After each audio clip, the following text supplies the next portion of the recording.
Hai Gorgeous, welcome to my place. Terima kasih sudah mengklik video ini. Hari ini kita ke Amerika dan mundur ke tahun 2017, tepat di waktu terjadinya kasus ini. Kasus ini adalah kasus tanpa jasad yang melibatkan seorang wanita muda berbakat. Nggak pakai lama? Wah.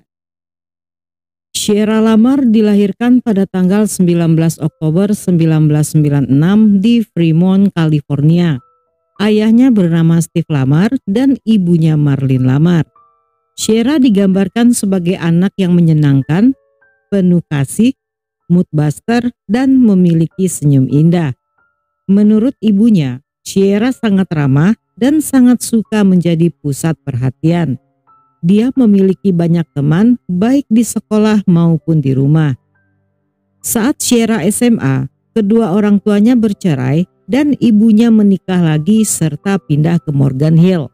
Mereka membawa Sierra pindah untuk memulai kehidupan baru, tapi tampaknya gadis itu terlihat tidak senang karena tidak ingin meninggalkan teman-teman lamanya.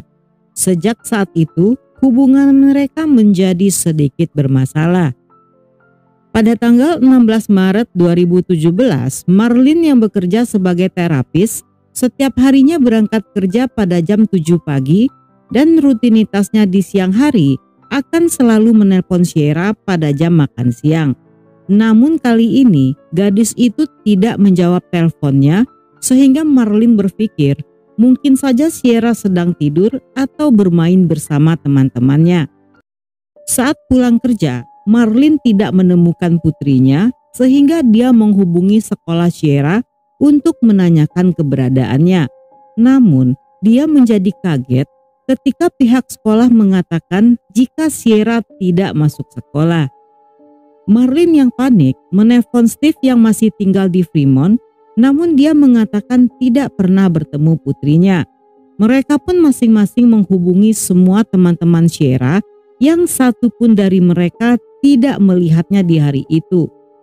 Ketika Marlene yang tidak henti-hentinya menghubungi ponsel Sierra yang masih tidak ada jawaban, dia pun melaporkan hal ini pada polisi dan mengatakan jika hal ini adalah di luar kebiasaan Sierra yang selalu berpamitan ketika akan pergi. Pada tanggal 17 Maret 2017, setelah hilang selama 24 jam, polisi menyatakan Sierra sebagai orang hilang dan mulai menanyai teman-temannya. Mereka mengatakan jika gadis itu tidak suka pindah ke Morgan Hill serta tidak suka dengan peraturan ketat ibunya, tidak suka dengan kebiasaan ibunya yang suka menyita ponselnya di malam hari, dan Sierra juga berencana untuk kabur dari rumah. Namun Marlene sangat yakin jika Sierra tidak akan kabur hanya karena alasan itu.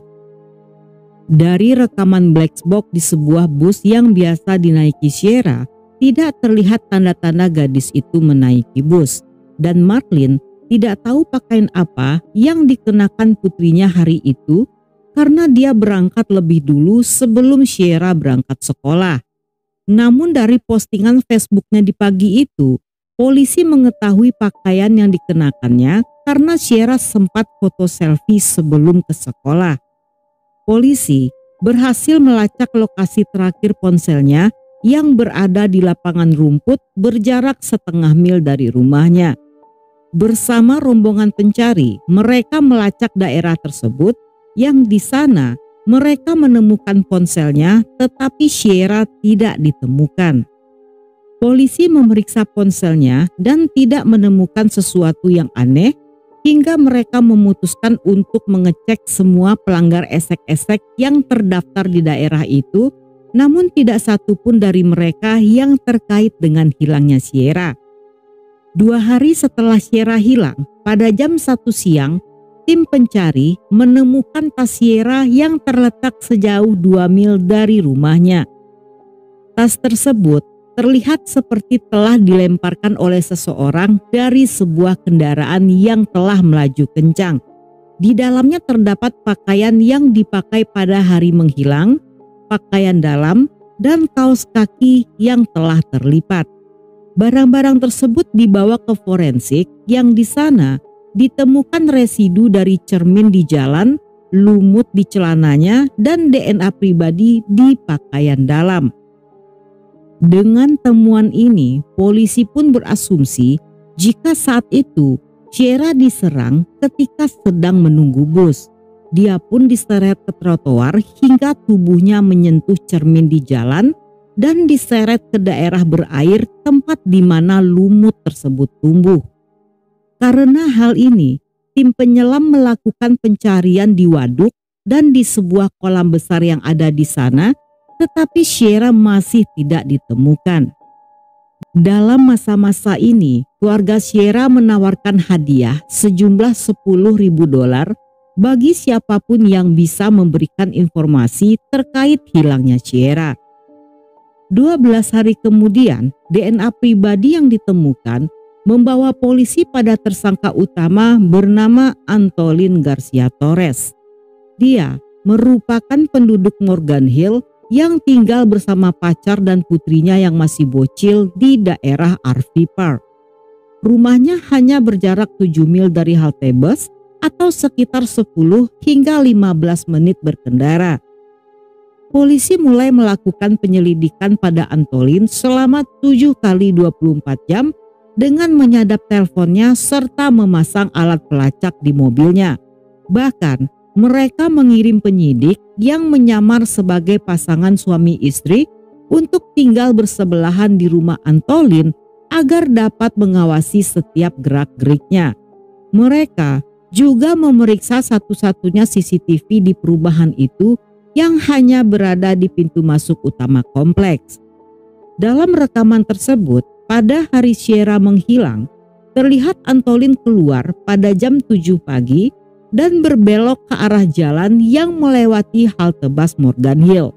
Polisi juga mendatangi tempat kerja Antolin untuk memeriksa kartu absennya yang tercatat jika pria itu pada jam tersebut tidak masuk kerja.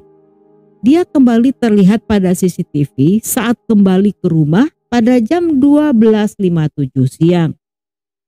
Untuk mempercepat penyidikan, polisi mendatangi rumahnya dengan membawa foto Sierra dan bertanya apakah Antolin mengenal gadis itu. Saat itu, Antolin berhasil mengelak dengan mengatakan tidak pernah melihat Sierra sebelumnya dan menurutnya dia mengetahui Sierra hanya dari berita di TV. Karena polisi tidak bisa menahan seseorang tanpa adanya bukti fisik, mereka memutuskan untuk membiarkan Antolin sambil menunggu pria itu berbuat kesalahan yang akan menuntun polisi pada Sierra. 3 hari kemudian, ketika Antolin belum melakukan kesalahan, polisi pun memutuskan untuk menginterogasinya. Sementara mereka melakukan interogasi, polisi lainnya membawa surat perintah penggeledahan di rumah Antolin agar dapat menyita mobilnya. Saat interogasi, Antolin beralibi jika di hari kejadian dia pergi memancing dan setelahnya pergi ke bank untuk mengambil uang. Saat ditanya tentang DNA pribadinya yang menempel pada pakaian dalam Sierra, dia memberikan alasan aneh yang sangat tidak masuk akal. Menurutnya di hari itu dia melakukan kerajinan tangan di dalam mobil yang setelahnya dibersihkan dengan tisu dan membuangnya lewat jendela. Yang kemungkinan tisu tersebut entah bagaimana caranya menempel pada pakaian dalam Sierra. Ketika polisi memeriksa rekaman CCTV bank, Antolin terlihat sedang berada di sana.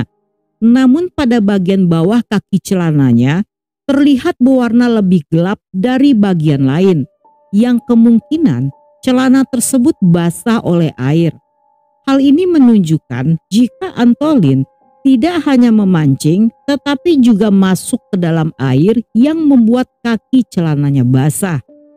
Di saat yang bersamaan, polisi mendapatkan informasi jika di tahun 2009 saat Antolin bekerja di Safeway Morgan Hill, pernah terjadi 2 kali kasus percobaan penculikan di tempat parkir dengan menggunakan alat kejut listrik untuk melumpuhkan calon korban.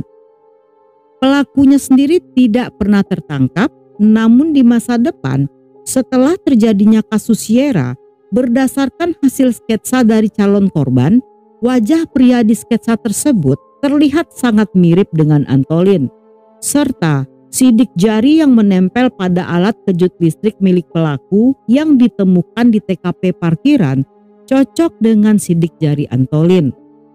Setelah melakukan pemeriksaan pada mobilnya, di sana ditemukan bukti-bukti berupa sidik jari Sierra di bagian gagang pintu belakang, beberapa helai rambut Sierra yang tersangkut pada gulungan tali di bagasi, serta DNA Sierra menempel di sarung tangan Antolin yang disimpan di dalam mobil. Pada tanggal 21 Mei 2017, setelah penemuan ini, walaupun tanpa adanya jasad dan senjata pembunuhan, polisi menangkap dan menuntut Antolin atas penculikan dan pembunuhan Sierra. Dalam persidangan, Antolin mengaku tidak bersalah, namun pengadilan memutuskan Antolin bersalah dan divonis hukuman penjara seumur hidup tanpa adanya kesempatan pembebasan bersyarat. Namun sayangnya, hingga hari ini, Antolin tidak pernah mengungkapkan apa yang terjadi di hari itu dan di mana dia menyembunyikan jasad Sierra. Walaupun Sierra belum ditemukan, tetapi keluarganya puas dengan hukuman tersebut. Pada Desember 2020, seorang jurnalis yang ingin membantu keluarga Sierra menghubungi Antolin untuk mencoba mendapatkan informasi tentang keberadaan jasad gadis itu. Namun, pria itu tetap mengaku tidak bersalah dan mengatakan tidak tahu menahu tentang Sierra serta tidak mau membahas tentang kasus ini. Setelah persidangan kasus Sierra, Antolin kembali menghadapi persidangan atas kasus yang berbeda. Dia didakwa atas upaya penculikan terhadap 2 orang wanita yang terjadi di parkiran Safeway pada tahun 2009. Walaupun pencarian Sierra telah dihentikan secara resmi, tetapi masih banyak para sukarelawan yang terus melakukan pencarian secara pribadi.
Dan sampai di sini dulu cerita kita kali ini. Semoga kalian suka dengan ceritanya. Jangan lupa subscribe, like, komen, dan share sebanyak-banyaknya ke media sosial kalian. Dan buat kalian yang masih betah hingga akhir, thank you, love you, have a nice day, and then see ya.